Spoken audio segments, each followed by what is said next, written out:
बिस्मिल्लाहिर्रहमानिर्रहीम। अस्सलाम वालेकुम। आज की जो हमारी वीडियो है बहुत ही ख़ास और स्पेशल वीडियो है। जिस तरह से कि आपने थंबनेल देखा है कि 7 दिन के अंदर आपने फुल सिलाई कैसे सीखनी है।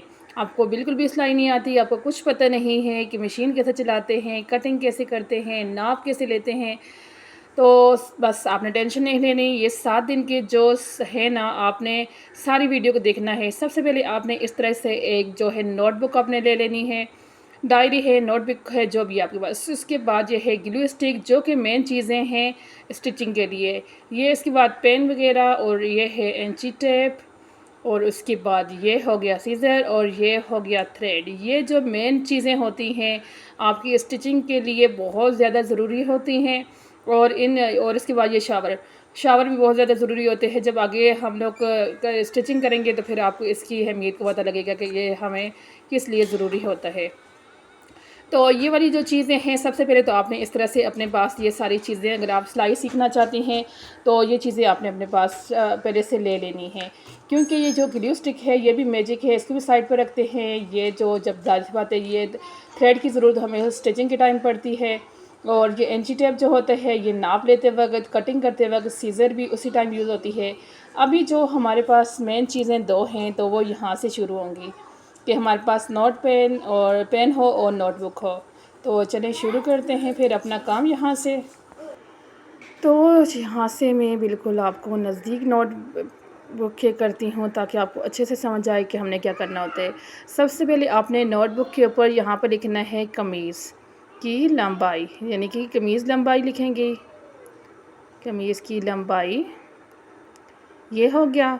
उसके बाद आपने लिखना है यहाँ पर अपना कंधा, और उसके बाद यहाँ पे आप लिखें अब शोल्डर। जिस तरह मैं लिखती जा रही हूँ आपने अपने नोटबुक के ऊपर इसी तरह से लिखना है। उसके बाद आपने लिखना है चेस्ट। चेस्ट के बाद आपने लिखना है कमर, और उसके बाद आपने लिखना है हिप्स। और हिप्स के बाद आपने लिखना है यहाँ पर बाजू की चाक की, पहले जो है चलें यहाँ पे लिख लेते हैं चाक की लंबाई, क्योंकि हर किसी की चाक की लंबाई अलग होती है। और उसके बाद बाजू की लंबाई, बाजू आगे से,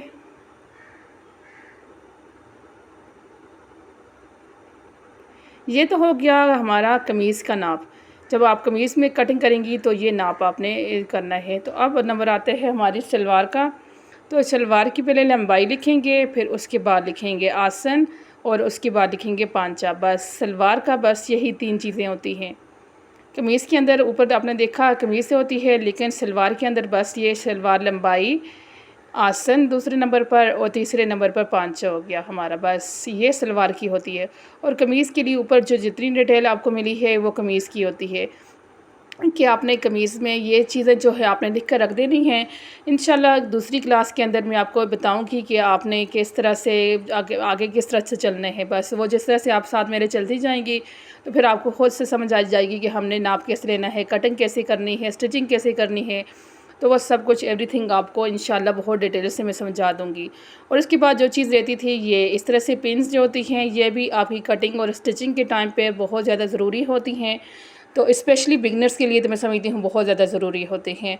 और उसके अलावा आपने इस तरह से कोई भी बॉक्स आपने ले लेना है, क्योंकि ये बॉक्स बहुत ज़्यादा ज़रूरी होता है। जिस तरह भी आपके पास है ये देखें, इसके अंदर हम अपनी थ्रेड को रखते हैं, नलकियों को रखते हैं, धागे वालियों को, ताकि हमारे जो है वैसे सारे इधर उधर धागे जमा हो जाते हैं, लेकिन इस तरह से करने से सारे धागे जो होते हैं सही रहते हैं। आपने इस तरह से निकाली, फिर वापस वहाँ पे रख देते हैं और सारे धागे सही रहते हैं, ना एक दूसरे के साथ उलझते हैं, ना मसला बनता है।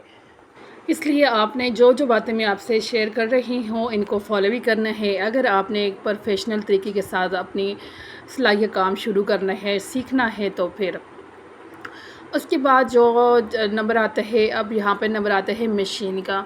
वैसे कि जो मेरी वीडियो डेली देखते हैं इनको पता है कि ये वाली मशीन जो है मैं यूज़ नहीं करती। आज मैंने स्टोर से सिर्फ आप लोगों के लिए निकाला है इसको, ताकि क्योंकि अक्सर लोगों के पास ये वाली मशीन होती है। तो सबसे पहले ये देखें, यहाँ पर इसको मशीन को यहाँ से आपने ऊपर करने हैं। यहाँ पे ये जो एक बॉक्स बना होता है बॉबी पिन, आपने इसको बाहर निकालना होता है, ठीक है। आप इसको इस तरफ अपनी तरफ से खींचें और इसको बाहर निकाल देंगे। जिस तरह से मैंने निकाला है सामने, आपने इस तरह से निकालने हैं। निकालने के बाद आपने इसके अंदर से जो फिरकी होती है इसको निकालने हैं, और फिरकी के अंदर आपने जो है करना है। ये देखिए मेरी मशीन की कब से पड़ी है ये स्टोर के अंदर, तो इसलिए इसकी हालत थोड़ी सी इसी तरह हो रही है क्योंकि काफ़ी पुरानी मशीन है ये।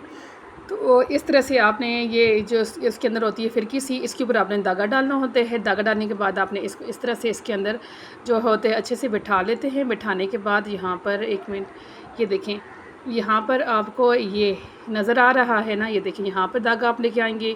यहाँ पर धागा लाने के बाद यहाँ से ये एक जो नीचे बना हुआ है पतरी सा, इसके अंदर आपने धागा लेके जाने हैं और फिर इस तरह से खींच के धागे को बाहर रखना है। बाहर रखने के बाद अब दोबारा धागे इसको फिरकी को आपने लेना है और इस तरह से इसके अंदर लेके जाना है।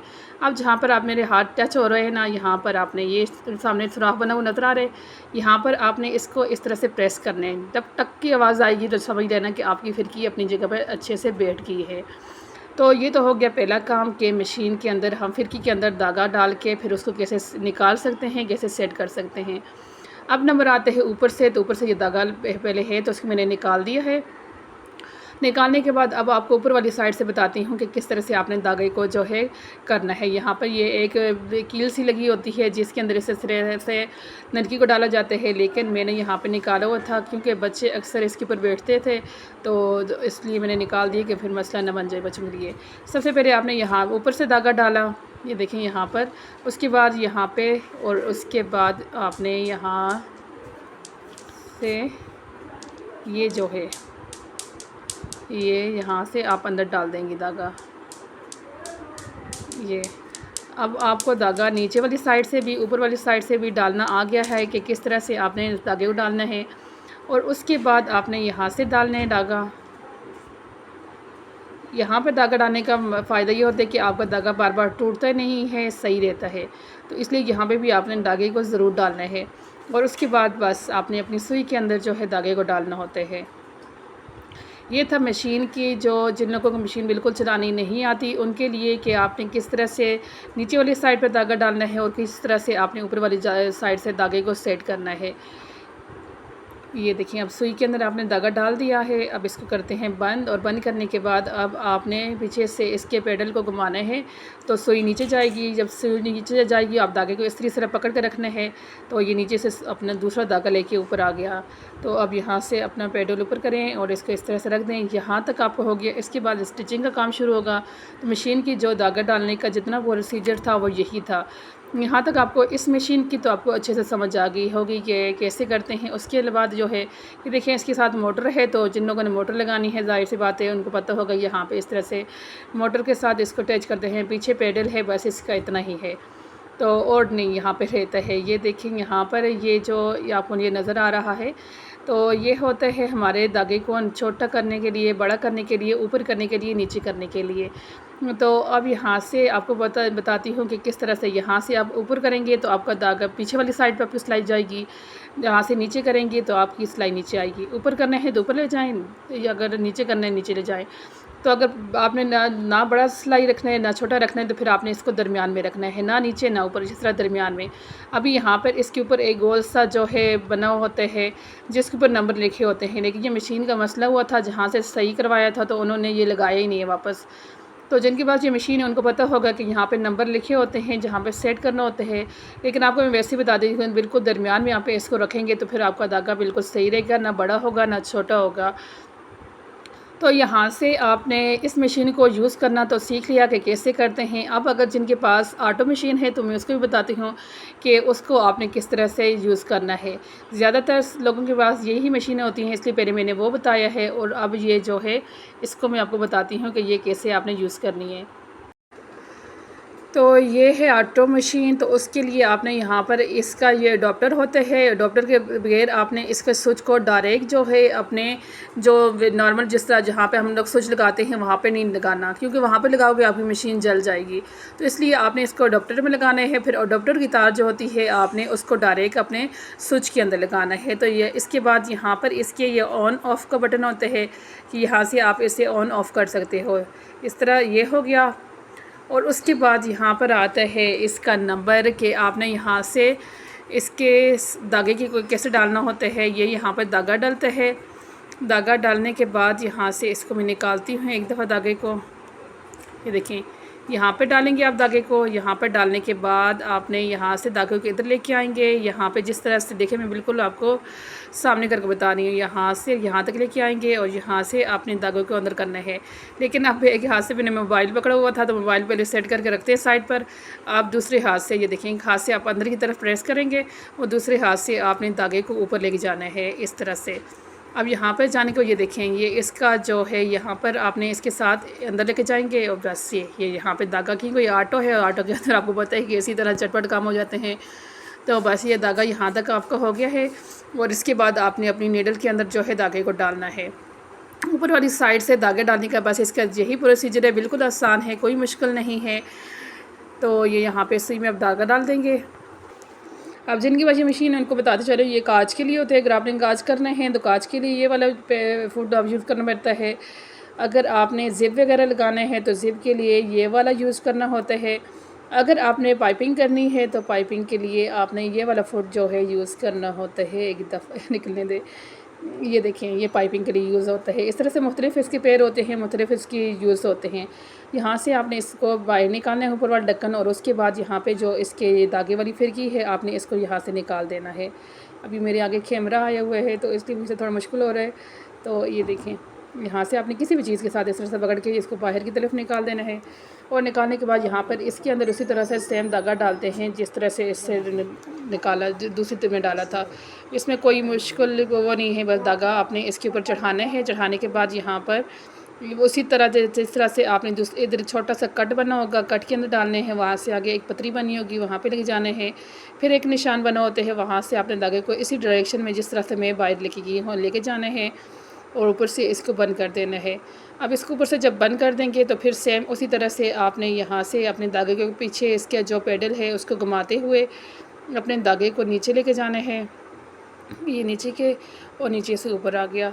ये ऊपर एक एरल का निशान बना हुआ है, एक उससे ऊपर जो निशान बना है, अगर उस बटन को प्रेस करेंगे तो आपका धागा खुद ब खुद ऊपर आ जाएगा। तो ये थे यहाँ तक। आपने अगर आपके पास इस तरह की ऑटो मशीन है, सबका जो है यूज़ इसी तरह से होते हैं। जिस तरह सिंपल मशीन एक तरह से इसी तरह से यूज़ होती है, इस तरह से ये वाली मशीनें भी इसी तरह से सारी यूज़ होती हैं। इनको इस्तेमाल करने का यही तरीका होता है। उसके बाद यहाँ पर आता है नंबर। अब लाइट नहीं है कि मैं आपको बताऊँ, यहाँ पर नंबरिंग शो होती है।